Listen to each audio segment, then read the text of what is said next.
Hi friends! నేను మళ్ళీ వచ్చేసా. నేను లాస్ట్ టైం వీడియోలో ఫిష్ తిన్నది పెట్టాను కదా! దాన్ని ఎలా తయారు చేసుకోవాలో ఇప్పుడు తెలుసుకుందాం.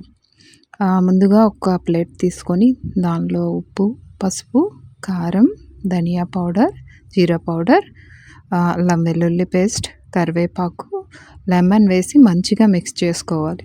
అది కొంచెం మనకి చేపకు పట్టేటట్లు లేదంటే కొంచెం వాటర్ కలిపేసుకొని పలుచగా చేసుకున్నామంటే చేపకి మంచిగా పడుతుంది. ఇప్పుడు ఫిష్‌ని తీసుకొని దానికి ఈ మసాలా మొత్తాన్ని మంచిగా అప్లై చేసేసి ఒక హాఫ్ అన్ అవర్ పక్కన పెట్టేసుకోండి. ఇలా చేయడం వల్ల ఆ మసాలా అంతా ఫిష్‌కి మంచిగా పడుతుంది కదా! సో, టేస్ట్‌గా కూడా ఉంటుంది.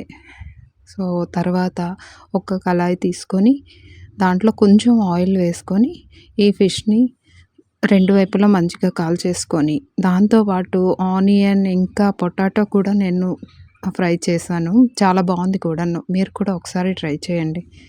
అంతే ఫ్రెండ్స్, మన రెసిపీ రెడీ అయిపోయింది.